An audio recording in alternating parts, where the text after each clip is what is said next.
کہ کیا تم بھی تصدیق کرنے والوں میں سے ہو؟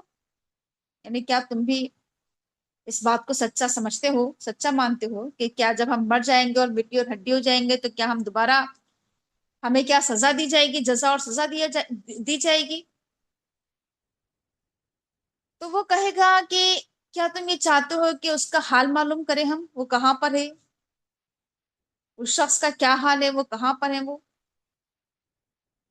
اور یہ کہہ کر جیسے ہی وہ جھکے گا تو جہنم کی گہرائی میں اس کو دیکھ لے گا، اور پھر اس کو مخاطب کرے گا، اس سے کہے گا کہ تو قریب تھا کہ مجھے بھی ہلاک کر دیتا، مجھے بھی برباد کر دیتا، اگر میرے رب کا میرے پر احسان نہ ہوتا، اس کی نعمت نہ ہوتی، تب تو میں آج ان لوگوں میں سے ہو جاتا جو پکڑے گئے ہیں، جو حاضر کیے گئے ہیں جہنم میں جہنم رسید ہو جاتا۔ تو کیا اب ہم مرنے والے نہیں ہیں؟ کیا اب ہمیں موت نہیں آئے گی؟ بس جو موت آنا تھی وہ آ چکی ہے، اب ہمیں کوئی عذاب نہیں ہونا ہے؟ بے شک آخرت کی کامیابی بڑی کامیابی ہے، اور اس کے لیے آخرت کی کامیابی کے لیے لوگوں کو چاہیے کہ عمل کریں، عمل کرنے والوں کو عمل کرنا چاہیے اگر وہ چاہتے ہیں کہ آخرت کی فوز عظیم حاصل ہو، بڑی کامیابی حاصل ہو، جنت حاصل ہو، تو اس کے لیے عمل درکار ہے۔ اس کے بعد کہا جا رہا ہے کہ کیا جنت کی مہمان نوازی یہ زیادہ بہتر ہے یا زقوم کا درخت؟ یعنی جہنم کا درخت، کڑوا کسیلا کانٹوں بھرا درخت، کیا جہنم کی ضیافت بہترین ہے یا پھر جنت کی ضیافت بہترین ہے؟ بے شک ہم نے زقوم کے درخت کو ظالموں کے لیے فتنہ بنا دیا ہے۔ زقوم کا درخت ایک ایسا درخت ہے جو جہنم کی بالکل تہ سے نکلتا ہے، اور اس کی شاخیں یا کانٹے ایسے ہیں جسے شیطان کی سر۔ جہنم کے لوگ اس زقوم کے درخت کو کھائیں گے اور اسی سے اپنا پیٹ بھریں گے، پھر ان کے لیے وہاں پر پینے کے لیے کھولتا ہوا پانی ہوگا، اس کے بعد پھر وہ پلٹیں گے جہنم کی طرف۔ یہ وہ لوگ ہیں جنہوں نے اپنے باپ دادا کو گمراہ پایا تو اپنے باپ دادا کے نقش قدم پر چل پڑے، دوڑ پڑے، حالانکہ ان سے پہلے بہت سے لوگ گمراہ ہو چکے تھے، تب بھی اپنے باپ دادا کے نقش قدم پر چلے۔ ہم نے ان کے بیچ میں بہت سارے باخبر کرنے والے رسول بھیجے، تو تم دیکھو ان لوگوں کو جنہیں ڈرایا گیا تھا، خبردار کیا گیا تھا، ان کا انجام کیا ہوا؟ سوائے اللہ کے ان بندوں کے جنہیں اللہ تعالیٰ نے چن لیا، وہ بچ گئے۔ نوح علیہ السلام نے ہمیں پکارا، ہم سے دعائیں کی تھی، اور دیکھو ہم کتنی اچھی دعائیں قبول کرنے والے ہیں۔ ہم نے نوح علیہ السلام کو نجات دی، ان کے اہل کو نجات دی اس کرب عظیم سے، اس بڑے غم سے، بڑی آزمائش سے، اور ہم نے نوح علیہ السلام کی ذریت کو باقی رکھا، اور بعد کے نسلوں میں ہم نے ان کی تعریف و توصیف چھوڑ دی، ان کا ذکر عقائد چھوڑ دیا ہم نے۔ سلام ہو نوح علیہ السلام پر سارے جہان والوں میں۔ بے شک ہم اچھے کام کرنے والوں کو ایسی ہی جزا دیتے ہیں۔ بے شک نوح علیہ السلام ہمارے ایمان والے بندوں میں سے تھے، ہم نے باقی تمام دوسرے لوگوں کو غرق کر دیا۔ اور اسی طریقے پر حضرت ابراہیم علیہ السلام بھی چلے۔ حضرت ابراہیم علیہ السلام اپنے رب کے حضور قلب سلیم لے کر آئے، صحیح سالم دل، درست دل، اسلام والا دل، اللہ کی اطاعت اور فرما برداری کرنے والا دل۔ جب ابراہیم علیہ السلام نے کہا اپنے والد سے اور اپنے قوم کے لوگوں سے کہ تم کس کی عبادت کرتے ہو؟ کیا تم جھوٹے معبودوں کی عبادت کرتے ہو؟ اللہ کے مقابلے میں تم انہیں چاہتے ہو؟ رب العالمین کے بارے میں تم سب کا کیا گمان ہے؟ کیا خیال ہے تمہارا رب العالمین کے بارے میں؟ یہ انہوں نے اپنے قوم کے لوگوں کو دعوت دی، جھوٹے معبودوں کی تردید کی اور اللہ کا تعارف کرایا، اللہ کی پہچان کرائی۔ اور ابراہیم علیہ السلام بہت زیادہ غور و فکر کرنے والے تھے. وہ آسمان پر یعنی کائنات پر غور و فکر کرتے تھے، ہر چیز پر، تارے پر، چاند پر، ستاروں پر. انہوں نے تاروں پر بھی ریسرچ کی تھی، غور و فکر کیا تھا. انہوں نے یہ بھی کہا تھا، بہانہ بھی کیا تھا انہوں نے کہ میں بیمار ہوں، میں نہیں جا سکتا، جبکہ تمام شہر کے لوگ شہر سے باہر جا رہے تھے. تو انہوں نے کہا تھا کہ میں بیمار ہوں، میں نہیں جا سکتا، طبیعت خراب ہے. تو تمام لوگ چلے گئے تھے انہیں چھوڑ کر. تو ان کے پیچھے ابراہیم علیہ السلام نے ان کے معبودوں کی جگہ پر گھس گئے اور کہنے لگے جا کر ان جھوٹے معبودوں سے کہ کیا تم کھاتے نہیں ہو؟ تم کھاتے کیوں نہیں ہو؟ تمہیں کیا ہو گیا؟ تم بولتے کیوں نہیں ہو؟ اور اس کے بعد ابراہیم علیہ السلام نے ان پر خوب ضربیں لگائی، خوب مار لگائی اپنے ہاتھ سے یا سیدھے ہاتھ سے. جب وہ تمام لوگ واپس آئے تو وہ لوگ اپنے معبودوں کے پاس آئے دوڑ کر. تو وہ کہنے لگے ابراہیم علیہ السلام کہ کیا تم ان معبودوں کو جنہیں تم اپنے ہاتھوں سے تراشتے ہو، ان کی عبادت کرتے ہو؟ تم جنہیں تم اپنے ہاتھوں سے بناتے ہو، تراشتے ہو، خراشتے ہو، انہیں کو معبود بنا لیتے ہو، حالانکہ تمہارا خالق اللہ ہے، اللہ نے تمہیں بنایا ہے، اللہ تمہارا بھی خالق ہے، اور جو کچھ تم بناتے ہو ان کا خالق بھی اللہ ہے.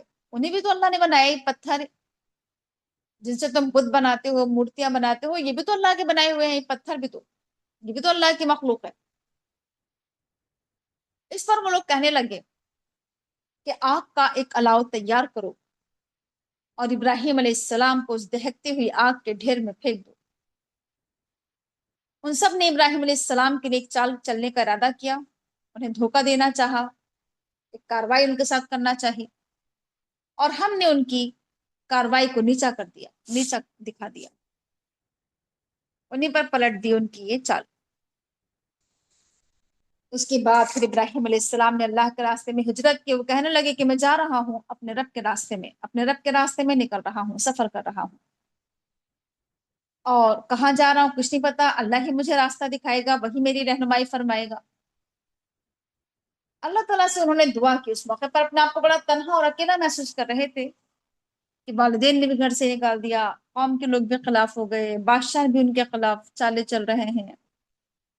تو تنہا اور اکیلا محسوس کر رہے ہیں. اللہ تعالیٰ سے دعا کر رہے ہیں کہ اللہ تعالیٰ تو مجھے ایک نیک اور صالح بیٹا عطا فرما دے. تو اللہ تعالیٰ نے ان کی اس دعا کو قبول کیا اور انہیں ایک بہت ہی سمجھدار لڑکے کی خوشخبری دی. جب ان کا بیٹا بالغ ہو گیا، بھاگنے دوڑنے لگا، دوڑ دھوپ کی عمر کو پہنچ گیا، تو کہنے لگے اپنے بیٹے سے کہ اے میرے پیارے بیٹے، میں نے خواب میں دیکھا ہے کہ میں تمہیں ذبح کر رہا ہوں، تو تم بتاؤ کہ تمہارا کیا خیال ہے. یہاں پر ایک چیز تو یہ سامنے آئی کہ انہوں نے اپنے بیٹے سے مشورہ لیا. اگر چاہتے تو بغیر مشورے کے بھی وہ اپنے بیٹے کو ذبح کر سکتے تھے، لیکن یہ ایک بہترین کردار ہے کہ اپنے بچوں سے مشورہ لینا، یہ دیکھنا کہ وہ اللہ کے راستے میں کس قدر قربانیاں کرنے کے لیے تیار ہیں، ان کے اندر کیا جذبہ ہے، ان کی کیا سوچ ہے، وہ کس مقام پر ہیں.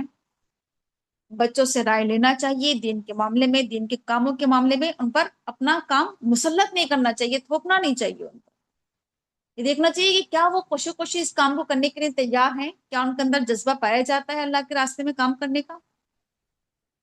تو ان کے بیٹے کا جو بھی کردار بہترین سامنے آیا، وہ بھی کہنے لگے کہ ہاں ابا جان، ضرور آپ کریے جس چیز کا اللہ نے آپ کو حکم دیا ہے. انشاءاللہ اگر اللہ نے چاہا تو آپ مجھے صبر کرنے والوں میں سے پائیں گے. میں ثابت قدم رہوں گا، جمع رہوں گا، ڈٹا رہوں گا اگر اللہ نے چاہا. تو جب ان دونوں نے، ابراہیم علیہ السلام، اسماعیل علیہ السلام، دونوں نے اپنے آپ کو سرنڈر کر دیا، اپنے آپ کو جھکا دیا اللہ کے سامنے، سر تسلیم خم کر دیا، اور ابراہیم علیہ السلام نے اسماعیل علیہ السلام کو ماتھے کے بل گرا دیا، پیشانی کے بل لٹا دیا، گرا دیا، قربان کرنے کے لیے، ذبح کرنے کے لیے۔ تو این اسی وقت ہم نے پکارا ابراہیم علیہ السلام کو کہ اے ابراہیم، تم نے تو خواب بھی سچ کر دکھایا۔ بے شک ہم اچھی کام کرنے والوں کو جزا دیتے ہیں۔ یقیناً یہ آزمائش ایک بہت ہی کھلی آزمائش تھی ابراہیم علیہ السلام، اور ہم نے پھر ایک بڑے قربانی فدیے میں دے کر اس بچے کو چھڑایا۔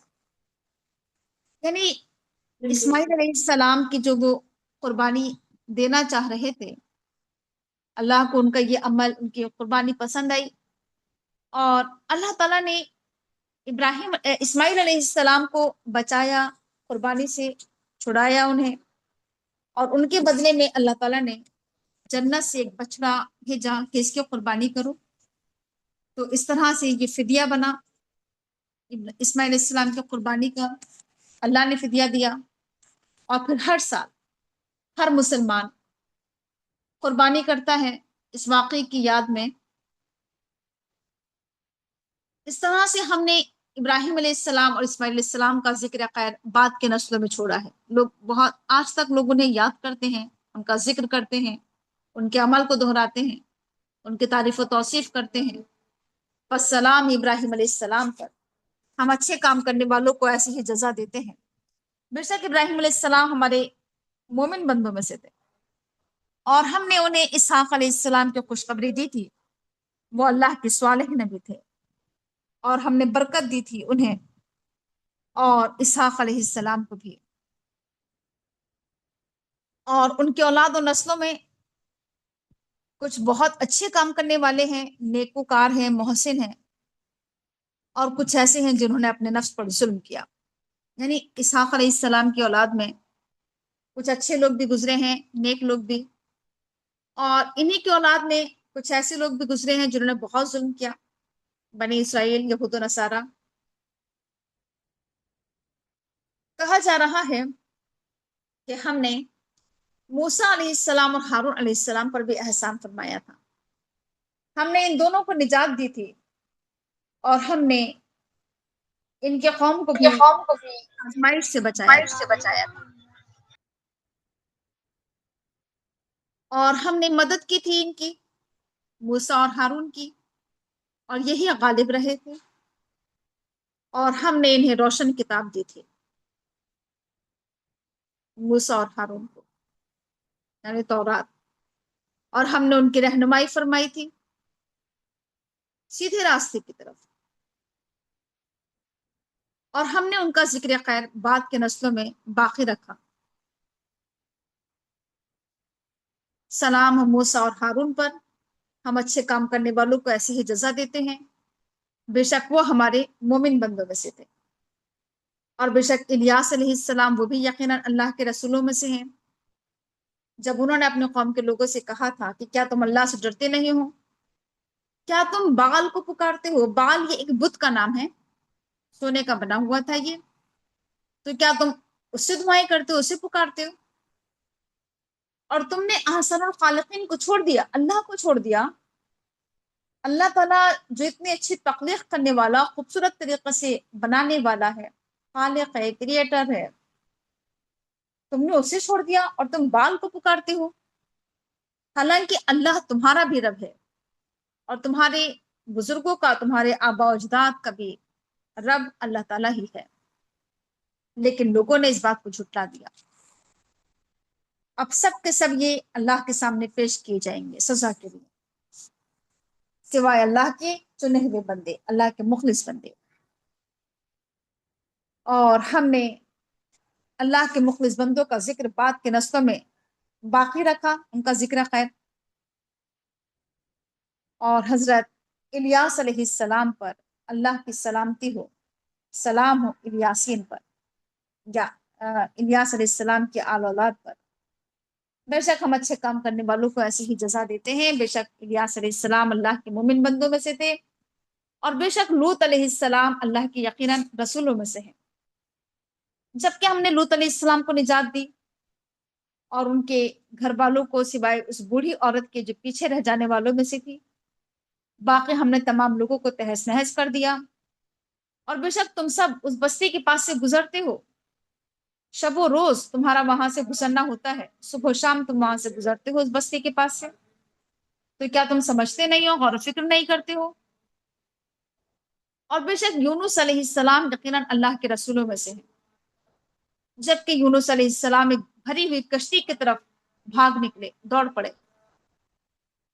اور جب وہ اس بھری ہوئی کشتی میں سوار ہو گئے تھے، یعنی وہ غصے سے چلے گئے تھے اپنی بستی کو چھوڑ کر، اللہ کا انتظار کیے بغیر، اللہ کے حکم کا انتظار کیے بغیر، اور جب وہ اس کشتی میں سوار ہوئے تو وہ کشتی ہلنے ڈلنے لگی، اور قریب تھا کہ کہیں کشتی پوری کی پوری ڈوب نہ جائے، تو یہ ہوا کہ کسی ایک کو تو اس کشتی میں سے نکلنا ہوگا، قرآن اندازی کی گئی، تو قرآن اندازی میں حضرت یونس علیہ السلام کا نام آیا ہر مرتبہ، تو پھر یونس علیہ السلام کے لیے فیصلہ ہوا کہ وہ پانی میں کود جائیں، تو وہ اس کشتی سے پانی میں کود گئے تھے، اور پھر مچھلی نے انہیں نگل لیا تھا، اور وہ بہت ہی بری حالت میں تھے۔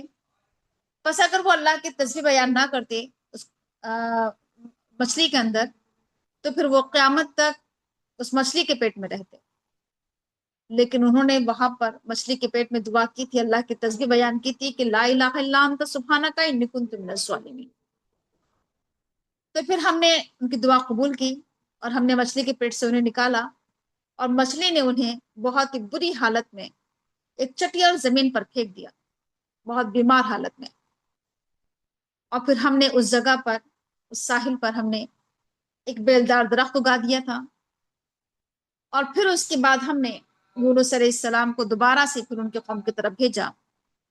1 لاکھ یا اس سے بھی شاید زائد لوگ تھے وہاں پر، جہاں پر یونس علیہ السلام کو دوبارہ سے رسالت کا فرائض انجام دینے کے لیے بھیجا گیا۔ اب یہ لوگ ایمان لے کر آئے، اور پھر اللہ تعالیٰ نے ان کو خوب خوب سامان زندگی دیا، بہت ساز و سامان دیا دنیا کا ایک وقت تک۔ بس تم ذرا لوگوں سے معلوم کیا کرو کہ کیا رب کے لیے بیٹیاں اور خود کے لیے بیٹے، یعنی تم جو یہ کہتے ہو کہ فرشتے اللہ کی بیٹیاں ہیں، اپنے لیے تم بیٹیوں کو ناپسند کرتے ہو، بیٹی کی پیدائش پر تم لوگ اسے زندہ زمین میں گاڑ دیتے ہو، اور تم اللہ کے لیے بیٹیاں تجویز کرتے ہو۔ اور پھر یہ بتاؤ کہ کیا ہم نے فرشتوں کو عورتیں بنایا ہے، لڑکیاں بنایا ہے، یا بچیاں بنایا ہے؟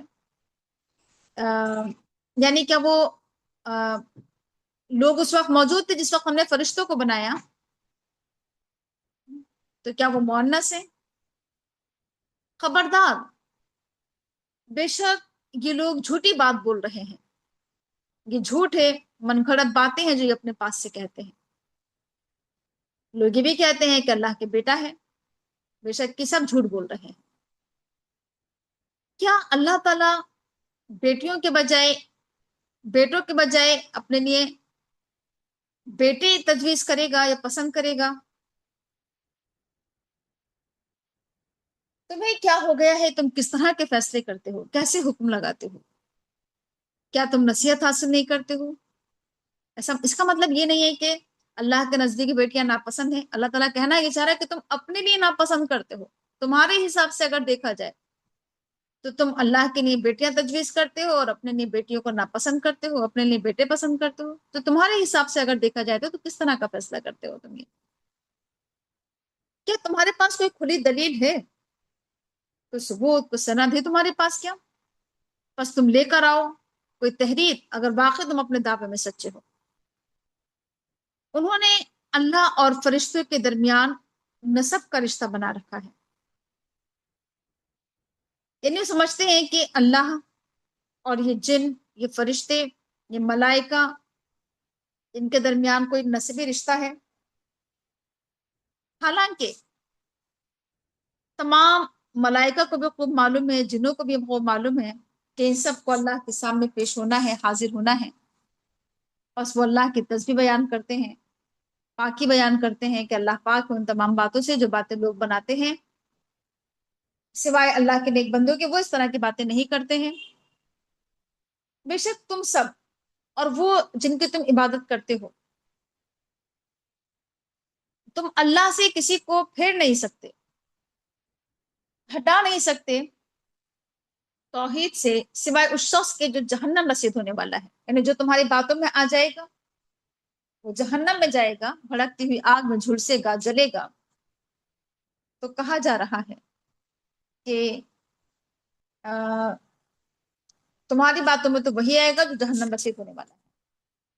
اور ہمارا حال تو یہ ہے کہ ہم میں سے ہر ایک کا ایک مقام مقرر ہے، یعنی فرشتے یہ بات کہیں گے کہ ہم میں سے ہر ایک کی کوئی نہ کوئی ذمہ داری ہے، کوئی نہ کوئی کام مقرر ہے، کوئی نہ کوئی مقام مقرر ہے، ہر ایک کا متعین ہے، پہلے سے طے شدہ ہے کہ کسی کیا کام کرنا ہے، کیا ذمہ داری انجام دینا ہے۔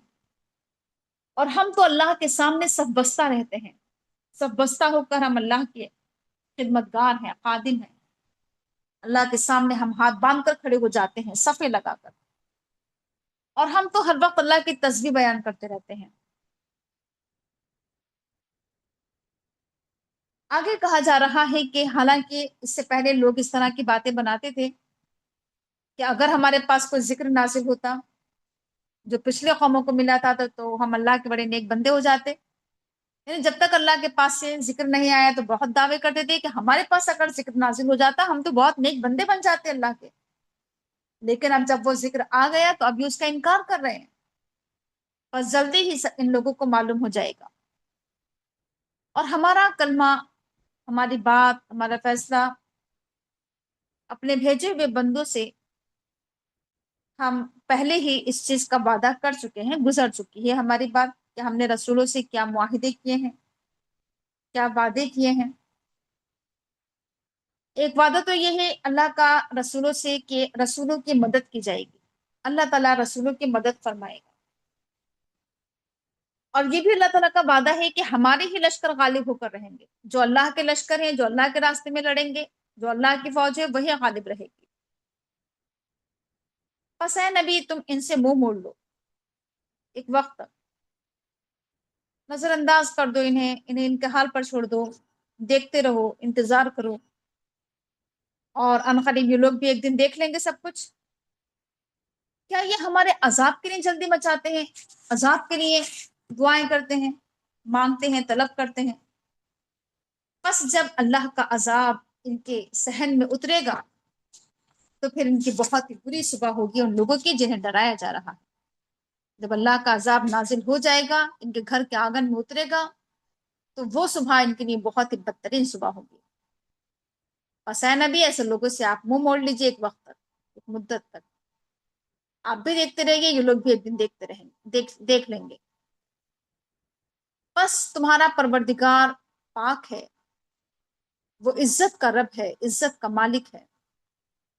ان تمام باتوں سے جو باتیں لوگ بناتے ہیں، اللہ تعالیٰ زبردست ہے، غالب ہے۔ اور سلام ہو تمام رسولوں پر، اللہ کے تمام رسولوں پر سلام ہو، اور تمام تعریفیں، تمام شکریہ اس اللہ کے لیے ہیں جو سارے جہان کا پالنہار ہے، پروردگار ہے۔ یہاں پر سورہ صافات مکمل ہو رہی ہے، اس کے بعد ہے سورہ سعاد۔ کہا جا رہا ہے کہ سعاد قسم ہے ذکر والے قرآن کی، یعنی یہ قرآن جس میں ذکر ہے، نصیحت ہے، یاد دہانی ہے۔ لیکن وہ لوگ جو انکار کرتے ہیں، جو کافر ہیں، وہ بہت ہی سخت تکبر میں اور دشمنی میں، نفرت میں پڑے ہوئے ہیں، کافر ضد میں مبتلا ہے۔ ہم نے ان سے پہلے کتنی ہی بستیوں کو ہلاک کر دیا، تو وہ تمام بستی کے لوگ چیخ اٹھے، چلا اٹھے، پکارنے لگے، مگر وہ وقت بچنے کا نہیں ہوتا ہے جب اللہ کی طرف سے عذاب آ جاتا ہے، شامت آ جاتی ہے۔ اب خواہ انسان کتنا ہی چیخے، چلائے، آوازیں لگائے، اب بچنے کا کوئی راستہ نہیں ہے۔ لوگوں کو تعجب کس بات پر ہے؟ اس بات پر ہے کہ ان کے پاس جو ڈرانے والا آیا ہے وہ انہی میں سے آیا ہے، انسانوں میں سے آیا، بس اس بات پر تعجب ہے۔ اور انکار کرنے والوں نے ہمیشہ یہی کہا ہے رسولوں کو کہ یہ جادوگر ہیں، یہ جھوٹ بول رہے ہیں۔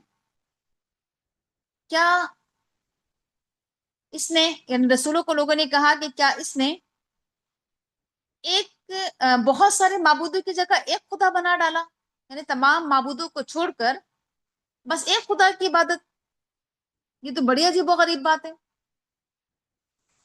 اور جو ان کے سردار تھے، جو ان کے بڑے لوگ تھے، وہ یہ کہتے ہوئے نکل گئے کہ چلو یہاں سے، اور اپنے معبودوں پر جمے رہو، ڈٹے رہو، یعنی جن معبودوں کی تم عبادت کر رہے ہو وہی کرتے رہو۔ اور یہ شخص تو پتہ نہیں کسی اور ہی غرض، کسی اور ہی مقصد کے تحت بات کر رہا ہے، اس کا تو کوئی اور ہی مقصد ہے، کوئی اور غرض، کوئی اور فائدہ ہے اس کا، یہ کچھ چاہتا ہے شاید۔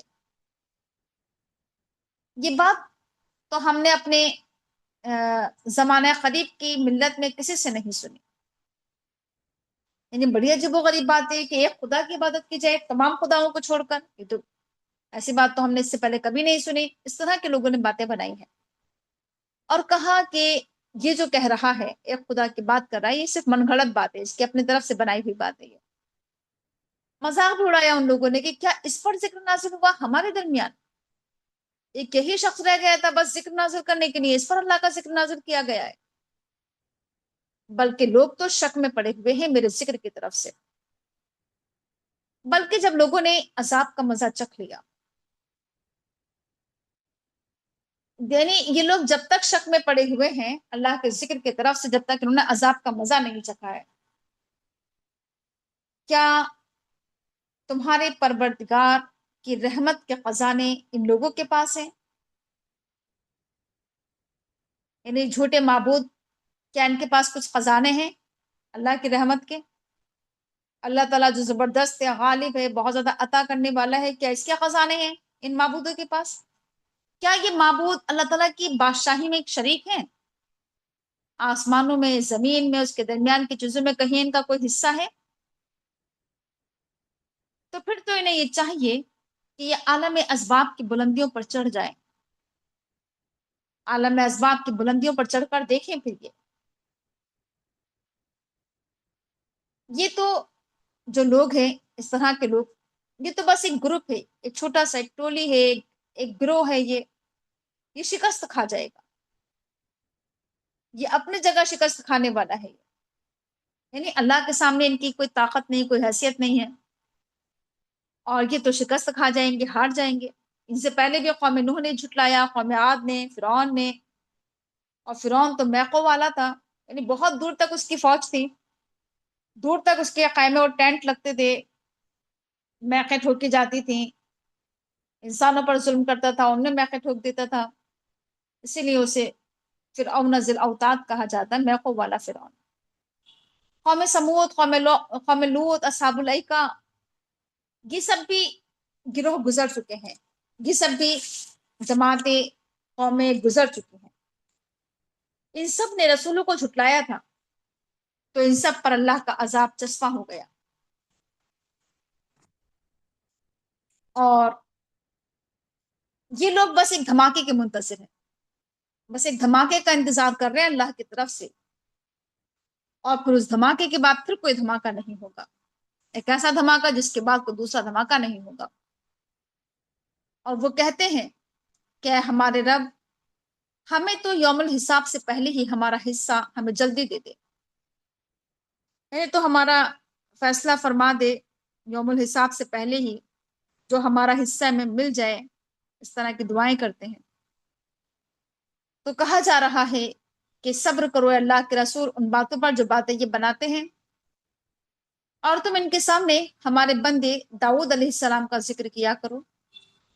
داؤد علیہ السلام جو بڑے قوتوں کے مالک تھے،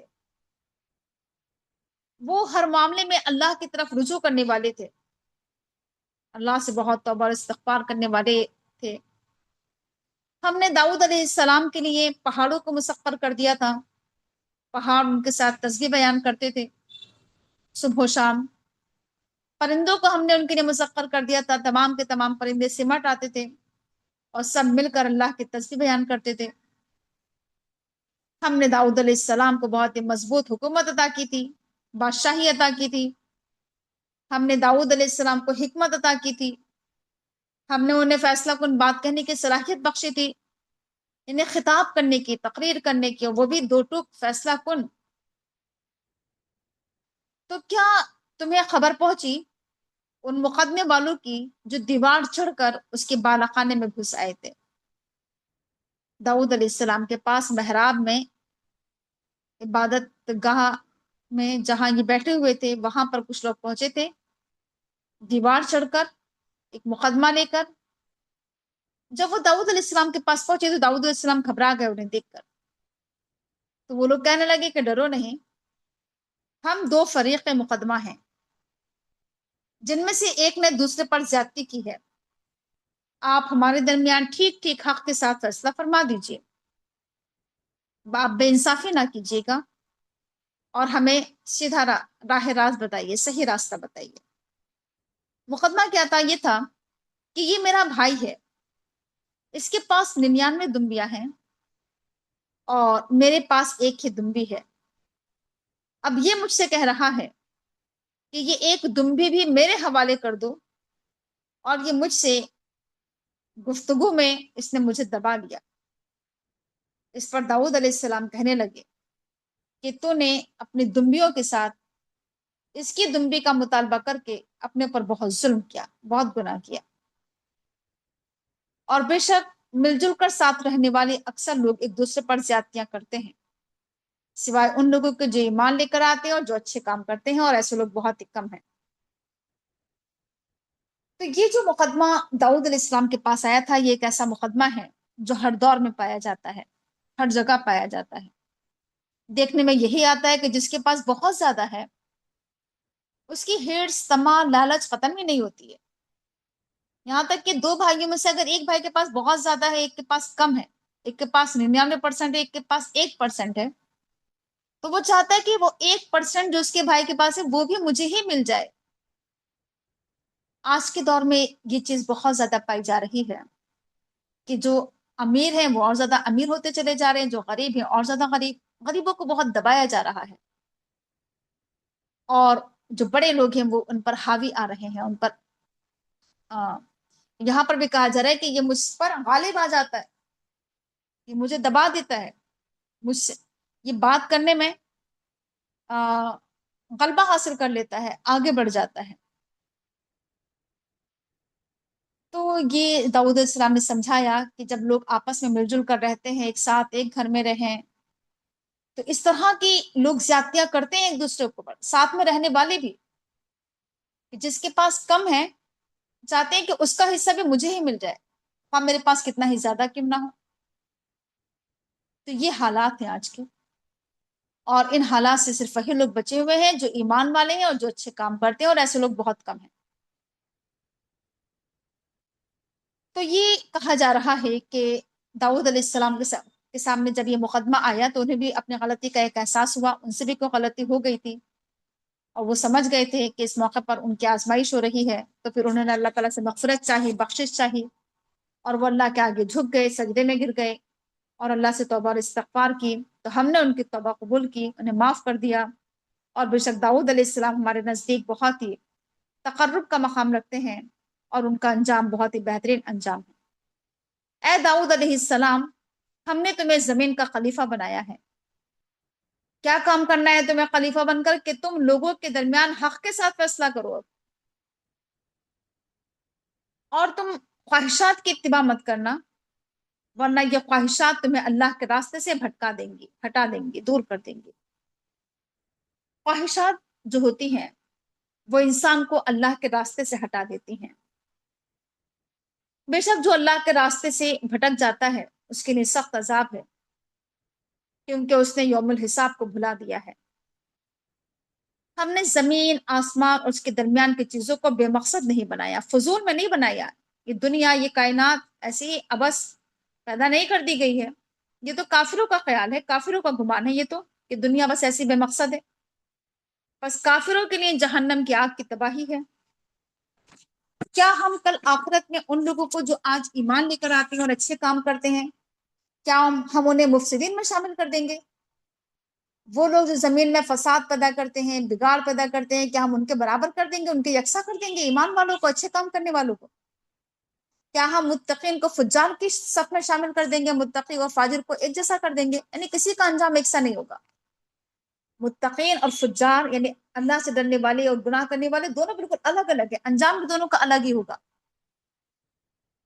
کہا جا رہا ہے کہ یہ قرآن ایک کتاب ہے، اسے ہم نے نازل کیا ہے آپ کی طرف، یہ کتاب بہت ہی مبارک کتاب ہے، بہت ہی برکتوں والی کتاب ہے۔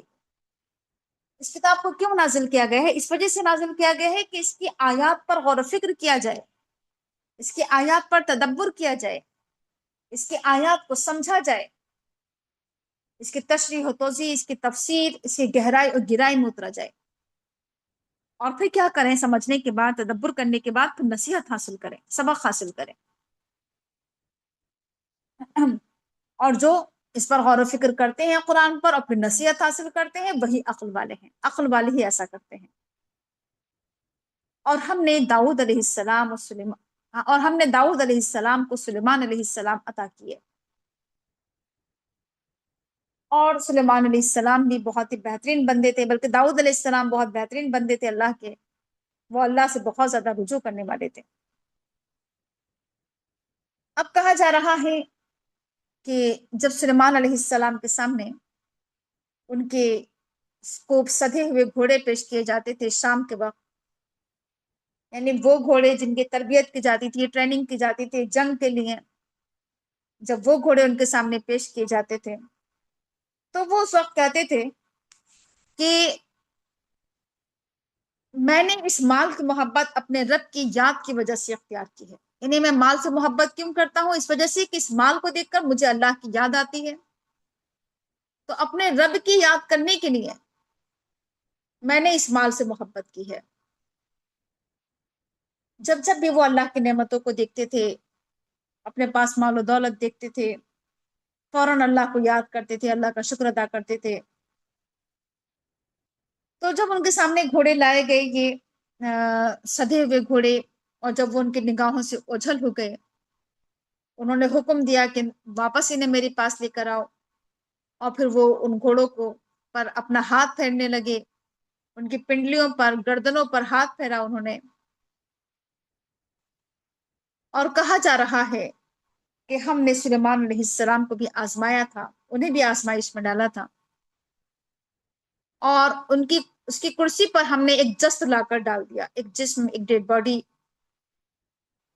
تو سلیمان علیہ السلام نے اللہ کی طرف رجوع کیا، توبہ استغفار کیا، انہوں نے اللہ سے معافی مانگی اور کہا کہ اللہ تعالیٰ تو مجھے معاف کر دے، اور تو مجھے ایک ایسی بادشاہی عطا کر جو میرے بعد کسی کے لیے سزاوار نہ ہو، ایسی بادشاہی کبھی کسی نے نہ کی ہو، نہ کسی اور کو دے، تو بہت زیادہ عطا کرنے والا ہے۔ نبیوں کی آزمائش بھی ہوئی ہے، نبیوں کو آزمایا بھی گیا ہے، اور بہت سی اس طرح کے واقعات پیش آئے ہیں انبیاء کرام کی زندگی میں کہ ان لوگوں کو اپنے غلطی کا احساس ہوا ہے۔ اچھا، ایسا ہوتا ہے کہ ہر ایک کی زندگی میں اس طرح کے واقعات پیش آ جاتے ہیں کہ فوراً انسان کو اپنی غلطی یاد آ جاتی ہے اس واقعے کو دیکھ کر۔ ایسے ہی داؤد علیہ السلام کے ساتھ ہوا، ایسے سلیمان علیہ السلام کے ساتھ ہوا۔ اور پھر یہ ایک بات اس میں یہ بھی ہے کہ جیسے سلیمان علیہ السلام نے اللہ تعالیٰ سے ایک ایسی بادشاہی مانگی کہ اس طرح کی بادشاہی کسی کو نہ ملے۔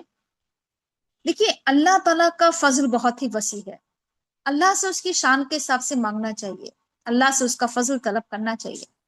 اس میں کوئی حرج کی بات نہیں ہے کہ انسان اللہ تعالیٰ سے مال و دولت مانگے، حکومت مانگے، بادشاہی مانگے، جو بھی اللہ تعالیٰ کا فضل مانگے، اس میں کوئی حرج کی بات نہیں ہے اگر کوئی اللہ سے اس کا فضل طلب کر رہا ہے، کوئی اچھا گھر مانگ رہا ہے، یا کوئی بھی اچھی کوئی چیز اللہ سے مانگ رہا ہے، یہ تو اللہ کا فضل ہے، اللہ کی شان ہے۔ تو سلیمان علیہ السلام نے اللہ سے بادشاہی مانگی تھی اور کہا تھا کہ تو بہت زیادہ دینے والا ہے، تو اللہ تعالیٰ نے ان کو دعا قبول کی، اور اللہ تعالیٰ نے انہیں باقی ایسی بادشاہی دی کہ اس جیسی بادشاہی کبھی کسی نے نہیں کی۔ ان کے لیے ہوائیں مسخر کر دی گئی، وہ ہوا پر سفر کرتے تھے، اور ہوائیں ان کے حکم سے چلتی تھیں نرمی کے ساتھ، جدھر وہ چاہتے تھے ادھر وہ اپنا تخت موڑ لیا کرتے تھے، اور یہاں تک کہ جنوں کو، شیاطین کو بھی سلیمان علیہ السلام کے انڈر میں دے دیا، ان کے ماتحتی میں، ان کے بس میں کر دیا، مسخر کر دیا ان کے لیے۔ وہ ہر طرح کی کاریگری، ہر طرح کی تعمیری کام کرتے تھے، بلڈنگیں بناتے تھے، اونچے اونچے محلات بناتے تھے، بہت اچھے کاریگر تھے، معمار تھے وہ، اور ان میں سے بہت سے غوطہ خور تھے، پانی میں کود جاتے تھے اور وہاں سے بہت کچھ نکال کے لے کر آتے تھے۔ بہت سی اس طرح کے بھی ان کے پاس جن اور شیاطین تھے جو بیڑیوں میں جکڑے ہوئے تھے، پابند سلاسل تھے، قید تھے ان کے سامنے، اور جب وہ ان تمام چیزوں کو دیکھتے تھے، ان تمام نعمتوں کو جو اللہ نے انہیں دی تھی، تو وہ کہتے تھے کہ میرے رب کی عطا ہے، یہ میرے رب کی بخشش ہے، یہ اللہ نے مجھے دیا ہے۔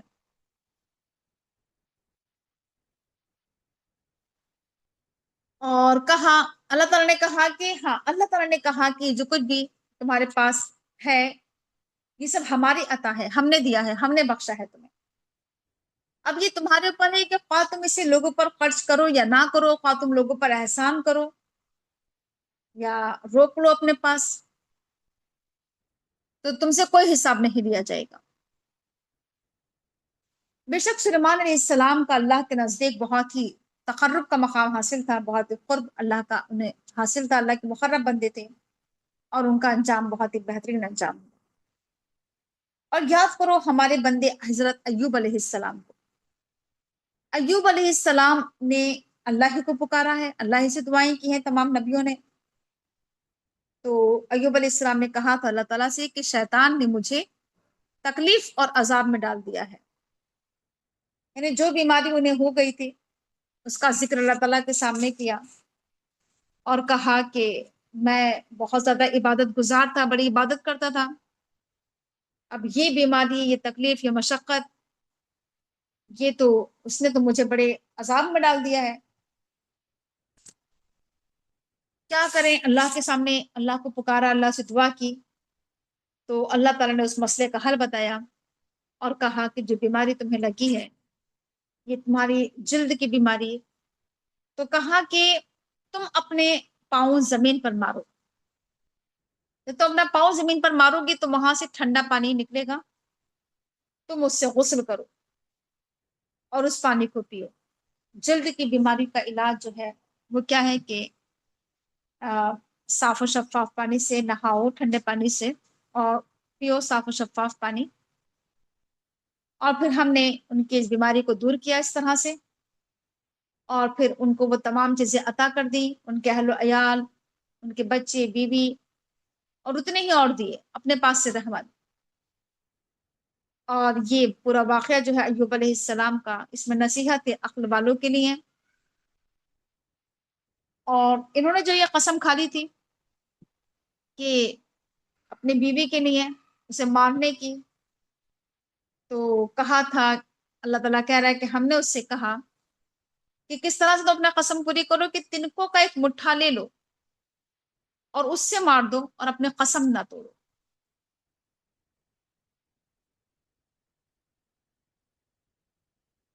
اور کہا جا رہا ہے کہ یعنی قسم بھی پوری ہو جائے ان کی اور طلاق بھی واقع نہ ہو۔ آگے اللہ تعالیٰ کہہ رہا ہے کہ ہم نے ایوب علیہ السلام کو بہت صبر کرنے والا پایا تھا، بہت صابر بندے تھے اللہ تعالیٰ کے وہ، بیماری میں بھی انہوں نے بہت صبر کیا، بہت ہی بہترین بندے تھے اللہ کے۔ بیماری سے پہلے بھی وہ اللہ ہی کی عبادت کرتے تھے، بیماری میں بھی اللہ کی عبادت کی، اور اس کے بعد جب درست اور صحیح ہو گئے تب بھی اللہ کی عبادت پر جمے رہے، ڈٹے رہے۔ بہت ہی بہترین بندے تھے وہ، اللہ سے بہت زیادہ لو لگانے والے، رجوع کرنے والے۔ اور ہمارے بندے ابراہیم، اسحاق، یعقوب کو بھی یاد کرو، ان کا بھی ذکر کرو، وہ بھی بہت طاقتور تھے، بڑے قوت والے تھے، بہت دیدہ ور لوگ تھے، یعنی ان کے پاس بصارت تھی، بصیرت تھی، طاقت تھی، قوت تھی۔ ہم نے ان تمام لوگوں کو چن لیا تھا، ایک خالص صفت کی بنیاد پر ہم نے انہیں اپنے لیے چن لیا تھا، اور وہ تھی آخرت کی یاد، یعنی آخرت کو یاد کرتے تھے وہ، ہم نے انہیں اپنے لیے خالص کیا۔ بے شک وہ سب ہمارے چنے ہوئے بندوں میں سے ہیں، نیک لوگوں میں سے ہیں۔ اور یاد کرو اسماعیل علیہ السلام اور الیسا اور ذوالکفل، ان کا بھی ذکر کرو، یہ بھی سب ہمارے نیک بندوں میں سے ہیں، نیک لوگوں میں سے ہیں۔ تو یہ ذکر ہے، تمام انبیاء کرام کا تذکرہ ہے، اور بے شک متقین کے لیے بہترین ٹھکانہ ہے،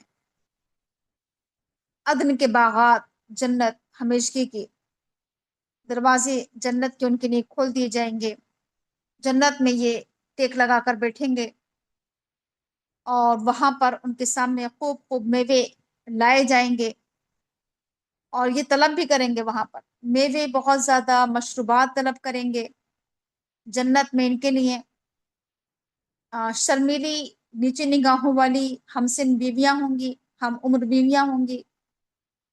تو یہ وہ ہے جس کا تم سے وعدہ کیا جا رہا ہے، اور یہ سب کچھ تمہیں یوم الحساب میں عطا کیا جائے گا، حساب کے دن تمہیں عطا کیا جائے گا۔ بے شک یہ سب ہماری عطا ہے، ہمارا رزق ہے، یہ جنت کی نعمتیں، اور یہ کبھی ختم ہونے والی نہیں ہے۔ تو یہ ہے متقین کا انجام۔ اس کے مقابلے میں جو سرکش لوگ ہیں، جو نافرمان لوگ ہیں، ان کا ٹھکانہ بدترین ٹھکانہ ہے جہنم۔ جہنم میں وہ جھلسیں گے، اور جہنم بدترین ٹھکانہ ہے۔ تو یہ ان کے لیے ہیں، سرکشوں کے لیے۔ بس یہ عذاب کا مزہ چکھیں، کھولتے ہوئے عذاب کا، اور خون اور پیپ اور کڑوی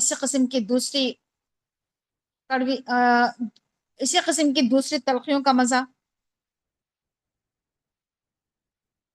جب یہ لوگ جہنم میں ہوں گے، اور پھر جب دوسرے لوگوں کو جہنم میں ڈالا جائے گا، تو وہ کہیں گے کہ یہ ایک لشکر ہے جو تمہارے پاس گھسا چلا آ رہا ہے، ایک اور فوج ڈالی جا رہی ہے جہنم میں۔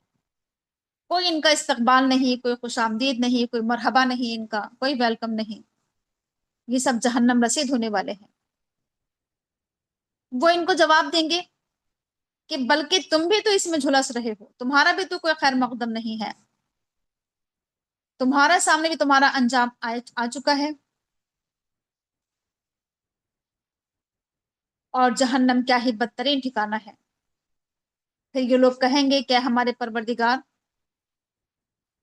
جس نے ہمیں اس انجام تک پہنچایا ہے، جہنم تک، تو اسے دوہرا عذاب دے۔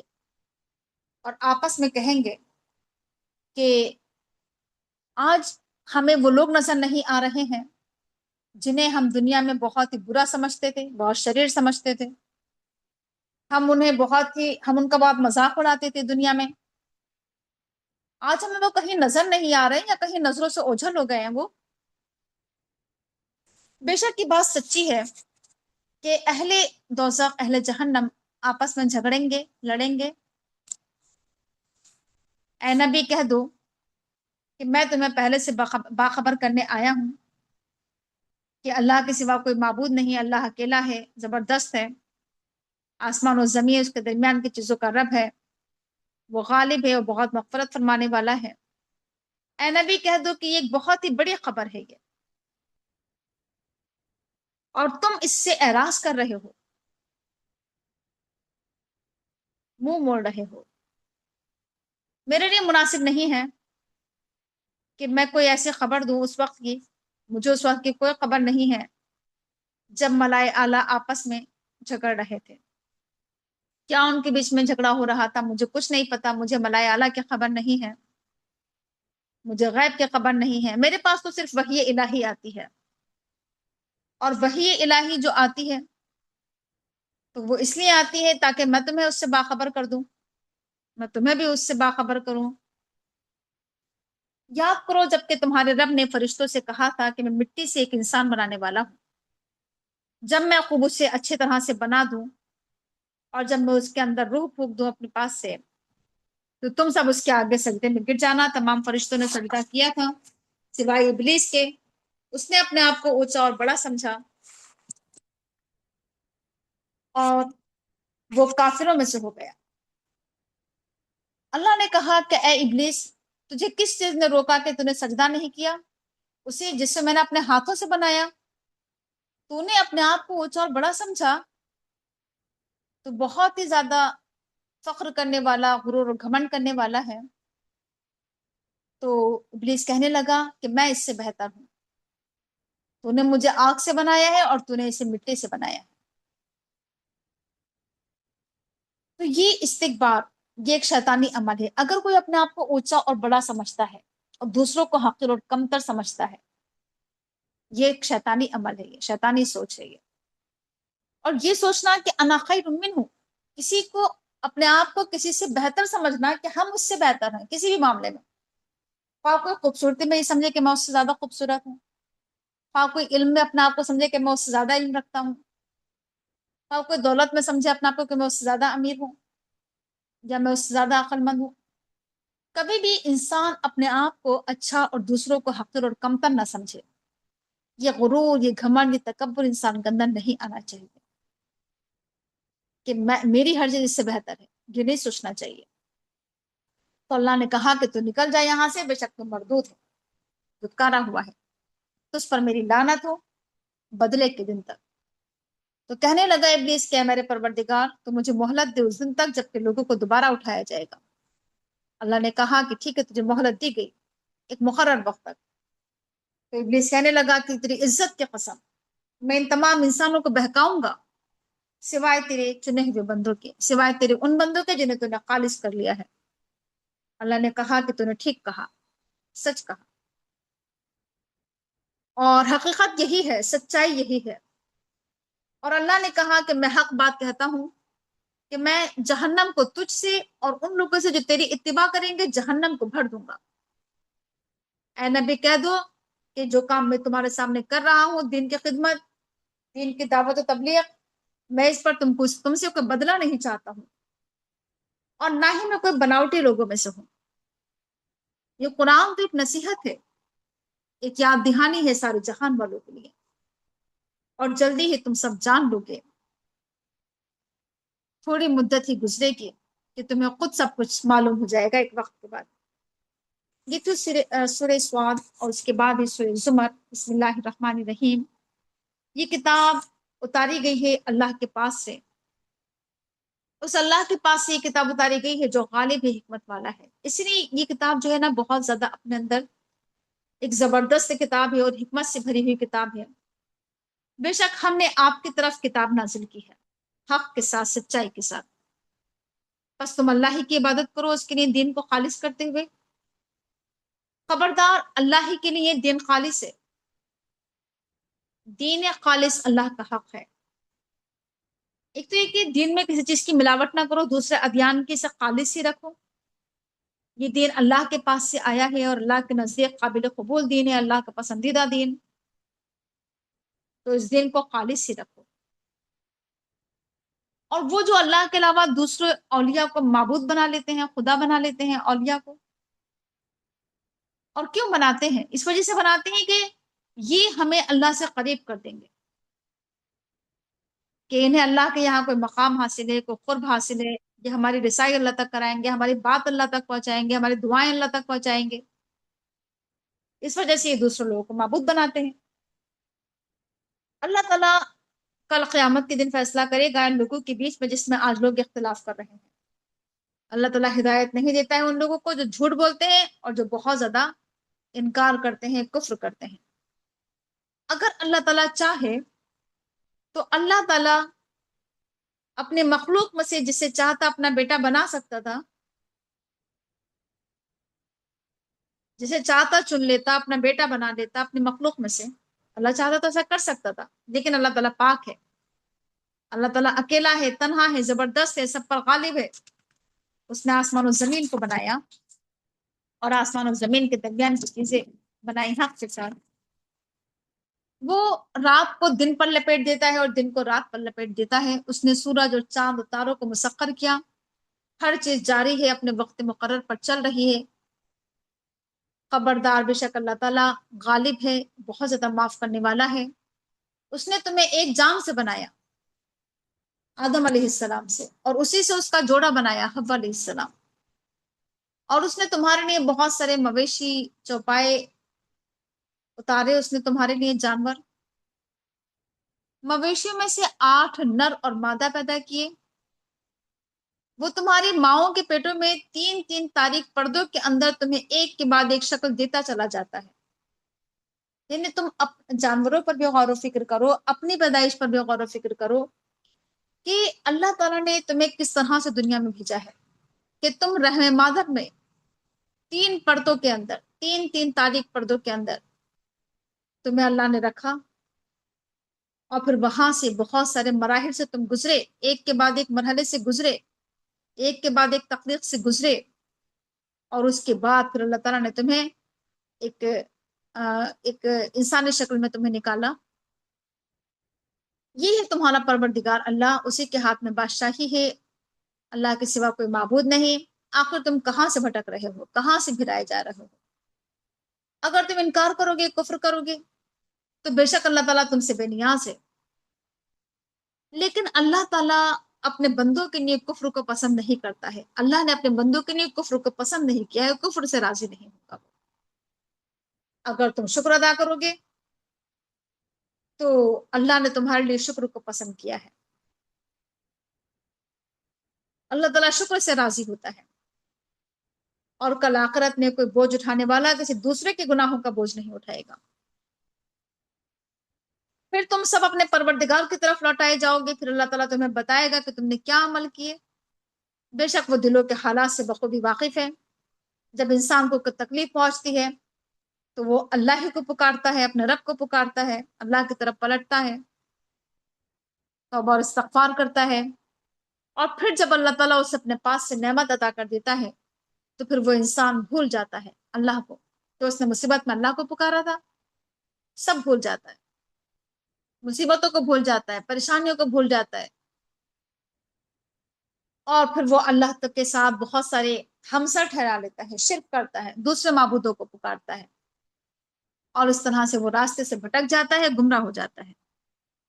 اے نبی کہہ دو کہ تمہیں جتنا فائدہ اٹھانا ہے دنیا سے، جتنا سامان لینا ہے، نفع اٹھانا ہے تو لے لو،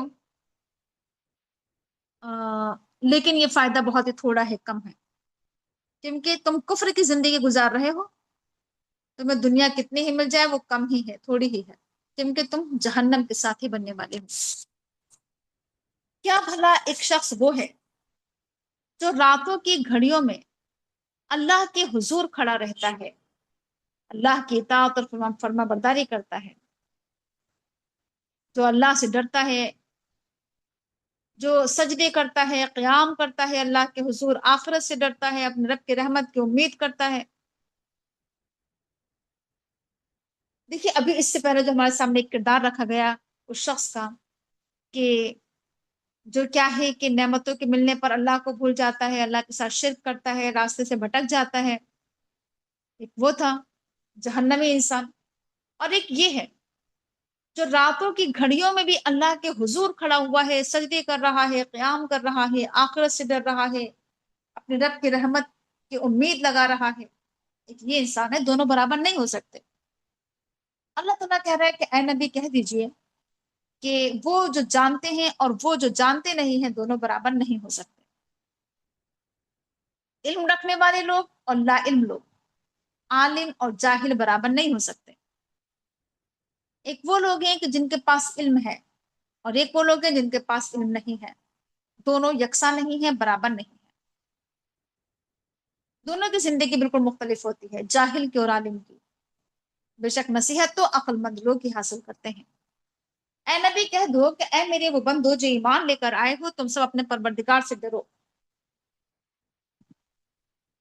جو لوگ اس دنیا کی زندگی میں اچھے کام کرتے ہیں، نیک کام کرتے ہیں، ان کے لیے بھلائی ہے، اچھائی ہے، انہیں بدلے میں بھی اچھائی ملتی ہے، اور اللہ کی زمین بہت وسیع ہے۔ بے شک صبر کرنے والوں کو بغیر حساب کے اجر دیا جائے گا۔ اے نبی کہہ دو کہ مجھے یہ حکم دیا گیا ہے کہ میں اللہ کی عبادت کروں، اللہ کے لیے دین کو خالص کروں، اور مجھے یہ حکم دیا گیا ہے کہ میں سب سے پہلے مسلمان ہو جاؤں، سب سے پہلے میں خود اطاعت کروں، مسلم بنوں۔ اے نبی کہہ دو کہ مجھے ڈر ہے کہ کہیں اگر میں نے رب کی نافرمانی کی، کہیں میرے پر بڑے دن کا عذاب نہ آ جائے۔ اے نبی کہہ دو کہ اللہ کی میں عبادت کرتا ہوں، اس کے لیے اپنے دین کو خالص کرتے ہوئے، بس تم سب عبادت کرو جس کی تم چاہتے ہو اللہ کے مقابلے میں، اللہ کو چھوڑ کر جس کی تمہیں عبادت کرنا ہے کرو، میں تو اللہ ہی کی عبادت کروں گا۔ کہہ دو کہ بے شک نقصان اور خسارہ تو ان لوگوں کا ہوگا، خسارے والے تو وہ ہیں جنہوں نے اپنا اور اپنے گھر والوں کا خسارہ کیا آخرت میں۔ کل آخرت میں جس کا خسارہ ہوا وہ سب سے بڑا خسارے میں ہے۔ خبردار، کل آخرت کا خسارہ سب سے کھلا خسارہ ہے، کھلا نقصان ہے۔ کل آخرت میں ان کے اوپر آگ کی چھتریاں ہوں گی، اور ان کے نیچے بھی